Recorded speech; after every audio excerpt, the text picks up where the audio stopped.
ఎట్టకేలకి Johnny మాస్టర్ని arrest చేశారు. ఆయన గొప్ప కెరీర్ను ఆయనే సర్వనాశనం చేసుకున్నాడు. అసిస్టెంట్ అందంగా ఉందని కామక్రీడకు తెరలేపాడు. చిన్న వయసులో ఉన్న అమ్మాయిని వాడుకోవాలనుకున్నాడు. మొత్తానికి గొప్ప కెరీర్ ఆశ చూపించి అత్యాచారం చేశాడు. మరి ఒప్పుకుంద కదా అని కొంతమంది తెలియని సన్నాసులు కమెంట్స్ చేస్తూ ఉండొచ్చు. అప్పుడు ఆమె వయసు కేవలం 16 ఏళ్లు మాత్రమే. తన శరీరం అతనికి కావాలి, కానీ ఆమె మనస్సుకు అంత పరిపక్వత ఉండదు. మంచి చెడు సరిగ్గా తెలిసే వయసు కాదది. అలాంటి వయసులో ఎవరు ఏం చేసినా నేరమే. అలాని జానీ మాస్టర్ నేరం చేశాడని జడ్జి మాదిరిగా తీర్పు ఇవ్వడం కాదు. సదరు అమ్మాయి ఏకంగా 40 పేజీలతో తన బాధను, జానీ మాస్టర్ చేసిన హింసాత్మక చర్యలు, దాడిని కూడా ఫిర్యాదులో రాసిందా యువతి. మంచి టాలెంట్ ఉన్న జానీ మొత్తానికి మాస్టర్ నుంచి రేపిస్ట్ అనే బ్రాండ్ వేయించుకునే స్థితికి దిగజారాడు. సూపర్ టాలెంట్ ఉందని అన్ని సినిమా పరిశ్రమల వాళ్ళు మెచ్చుకుంటున్నారు. పెద్ద హీరోలు ఫోన్లు చేసి నువ్వే మా పాటకు డాన్స్ కంపోజ్ చేయాలంటున్నారు. కోట్లు సంపాదించే స్థితి నుంచి జైల్లో చెప్పకూడి తినే స్టేజ్కి చేరుకున్నాడు. ఇక పోక్సో కేసు పెట్టడంతో జైలు నుంచి బయటకు రావడం అసాధ్యం. జానీ మాస్టర్ అనే వ్యక్తి చాప్టర్ క్లోజ్. పోక్సో సెక్షన్ చాలా తీవ్రమైంది. 16 ఏళ్లలోపు బాలికపై అత్యాచారం చేస్తే 10 ఏళ్ల నుంచి 20 ఏళ్ల వరకు జైలు శిక్ష అనుభవించాల్సిందే. ఈ కేసును 2 నెలల్లో పోలీసులు తేల్చాల్సి ఉంటుంది. అప్పీలుకు 6 నెలల కాలపరిమితి ఉంటుంది. బెయిల్కు ఛాన్స్ లేదు. గొప్ప జీవితాన్ని నాశనం చేసుకున్నాడు జానీ మాస్టర్. తానే నెంబర్ 1 అనుకొని అతి చేసి చివరకు జైలు పాలయ్యాడు. ఇక జానీ మాస్టర్ అనేది చరిత్ర. నేరస్తుడిగా జానీ మాస్టర్ మిగిలిపోయే అవకాశాలున్నాయి. అయితే ఇక్కడ నటుడు నాగబాబు జానీ మాస్టర్ విషయంలో డైరెక్ట్గా పేరు పెట్టకపోయినా కూడా కోటేశ్వరరావు వల్ల కోట్లు కొడుతూ ఉన్నారు. వినేది మొత్తం నిజం కాదు, విన్నది నమ్మకూడదు. ప్రతి కథకు నీ వర్షం చెప్పేవారిది నిజమైన నిజం ఉంటాయని ఓ రచయిత కోర్టులో చెప్పారాయన. ఆ తర్వాత నిజం నిరూపితమయ్యే వరకు ఎవరు నేరస్తులు కాదన్నారు. నిజమే, ఆయన చెప్పిన మాటల్లో నిజం ఉంటుంది. కానీ జానీ మాస్టర్ అమాయకుడని చెబుతున్నారా, లేదంటే ఇరికించారని ఆరోపిస్తున్నారా మాత్రం చెప్పలేదు. కానీ పరోక్షంగా జానీ మాస్టర్ను ఆయన సమర్థిస్తూ ఉన్నారు. ఎందుకంటే జనసేన నాయకుడు కాబట్టేమో. మరి నిజం నిప్పులా బయటపడక ముందే జనసేన నుంచి ఎందుకు పార్టీ కార్యక్రమాలకు దూరంగా ఉండమని చెప్పారా కూడా చెప్పాలి కదా. కోర్టే నేరాన్ని తెలుస్తుంది, నేరం చేశాడో చేయలేదో కూడా తెలుస్తుందని చెప్పారాయన.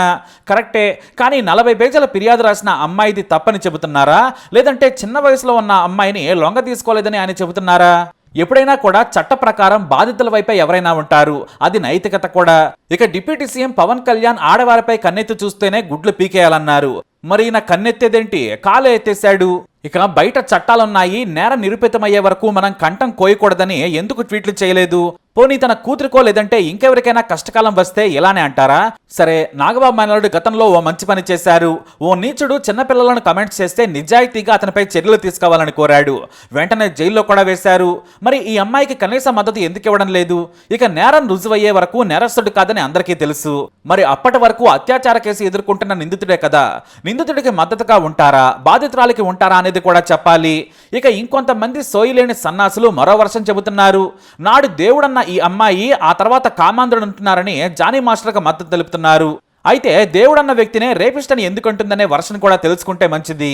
దేవుడు దెయ్యంగా మారడానికి కారణం లేకుండా ఓ పెళ్లి కావాల్సిన అమ్మాయి ఎలా ఆరోపిస్తుందని ఆలోచించాలి. నువ్వు సరిగ్గా ఉంటే ఈ పరిస్థితి వచ్చేది కాదు కదా. ప్రొఫెషనల్ లైఫ్లోకి ఇలాంటి పిచ్చివి తీసుకొస్తే ఇంతే సంగతులు. నేషనల్ అవార్డు వచ్చిన జానీ మాస్టర్ ఇవాళ జనం ముందు చీప్ కావాల్సిన పరిస్థితి వచ్చేది కాదు. ఆదాయమే లేని సినిమా పరిశ్రమలోని చిన్న చిన్న ఆర్టిస్టులు పెద్ద కార్లు ఎలా కొంటున్నారు, నెలకు 1,00,000కు పైగా ఎలా ఖర్చు పెడుతున్నారని విమర్శిస్తున్నారు. అంటే పెద్దవాళ్లు అందాలకు సొంగ కార్చి వారిని వాడుకొని డబ్బులు ఇస్తున్నారని చెబుతున్నారా? మరికొంతమంది అయితే ముందేమో సినిమా పరిశ్రమలోని పెద్దలనే వాడుకొని సంపాదించుకొని ఆ తర్వాత అత్యాచారం చేస్తున్నారని కేసులు పెడుతున్నారు. ఇదేం పద్ధతి అంటున్నారు. మరి ఎందుకు దిగజారాలి? పెద్ద స్థాయిలో ఉన్నప్పుడు హుందాగా ఉండొచ్చు కదా. అలా ఉండరు. బురదలోకి దిగడం ఎందుకు, కడుక్కోవడం ఎందుకనే కామన్ సెన్స్ ఉండాలి కదా. పైగా ఇదే జానీ రాజకీయ ప్రసంగాలు చేశాడు. ప్రతిపక్ష వైసీపీ నేతలను నానా బూతులు తిట్టేశాడు. మరి ఆ నీతి నీ దగ్గర కూడా ఉండాలి కదా. నీతులు చెప్పడం సులభమే. ఇంకో విషయం ఏంటంటే ఇప్పుడు త్రివిక్రమ్ పై కూడా నటి పూనమ్ కౌర్ తీవ్ర విమర్శలు చేశారు.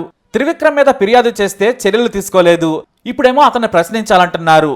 వాస్తవానికి నటి పూనమ్ కౌర్ టార్గెట్ ఎవరో అందరికీ తెలుసు. ఎప్పటి నుంచో పూనమ్ కౌర్ త్రివిక్రమ్ అలాగే పవన్ కళ్యాణ్ విమర్శిస్తూనే ఉంది. వాడుకుని వదిలేశారు, వారి కోసం పూజలు కూడా చేశానని పవన్ పేరు చెప్పకుండా విమర్శించింది పూనమ్. కానీ ఈసారి ఏకంగా త్రివిక్రమ్ పేరే పెట్టేసింది. అందుకే నాగబాబు ఒక్క దెబ్బకు 2 పిట్టలు అన్నట్టు ఇటు పూనమ్ కౌర్కు కౌంటర్ వేశాడు. అది కాస్త జానీకి కూడా మద్దతు ఇచ్చినట్లయిందనే చర్చ సోషల్ మీడియాలో జరుగుతోంది. అయితే ఇక్కడే పూనమ్ కౌర్ కూడా తప్పు చేస్తుంది. ప్రెస్ మీట్ పెట్టి డైరెక్ట్గా అసలు విషయం చెప్పాలి.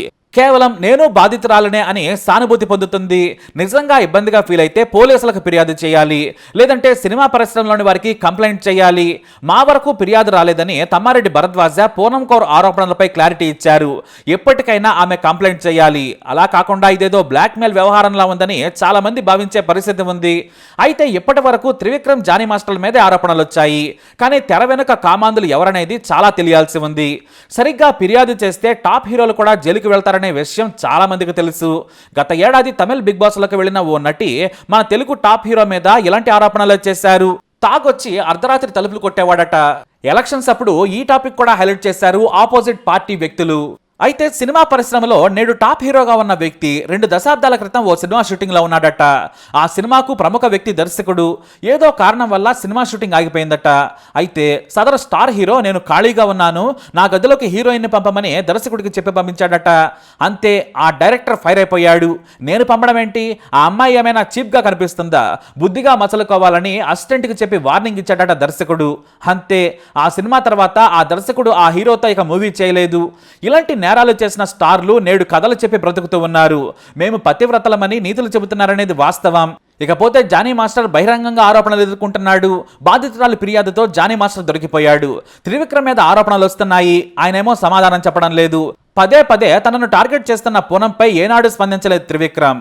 ఎందుకంటే ఆమె పేరు పెట్టడం లేదు, గురువు గారనే సంబోధించారు. కానీ మొట్టమొదటిగా సెప్టెంబర్ 17న డైరెక్ట్ గానే త్రివిక్రమ్ శ్రీనివాస్ పేరు రాసింది. అతనిపై ఆరోపణల ఫిర్యాదును గుర్తు చేసి అతన్ని విచారించాలని కోరారామె.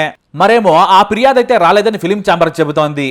మరోసారి ఫిర్యాదు ఇస్తే బెటర్, లేదంటే మహిళా కమిషన్ కైనా ఫిర్యాదు చేయొచ్చు. కానీ ఆమె చేయడం లేదు. అలానే త్రివిక్రమ్ కూడా స్పందించడం లేదు.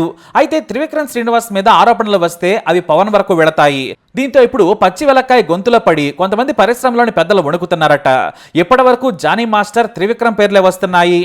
మరి మహిళలపై అరాచకాలు చేసి దొరకని దొంగలు ఎంతమంది అనేది తేలాలి. వాళ్ళంతా ఇప్పుడు వణికిపోతున్నారు. మా మీద ఎవరు ఫిర్యాదు చేస్తారోనని. ఎందుకంటే పాతకాలం నుంచి కూడా ఈ దరిద్రపు క్యాస్ట్ కౌచింగ్ ఉంది. మాతో పడుకుంటేనే హీరోయిన్ చేస్తా అనే దర్శకులు కూడా ఉన్నారనే టాక్ టాలీవుడ్ లో చాలా ఏళ్ల నుంచి ఉన్న చర్చే. చాలా మంది పరోక్షంగా ఆరోపణలు చేశారు. అంతెందుకు మహిళలనే కాదు, చిన్న నటులు మగవారిని కూడా హీనంగా చూసి వేధించిన ఘటనలు కోకొల్లలు. తమ మాట వినకపోయినా, నమస్కారం పెట్టకపోయినా కూడా వేధించి సినిమా పరిశ్రమల నుంచి లేకుండా చేసిన చండాలులు కూడా ఉన్నారు.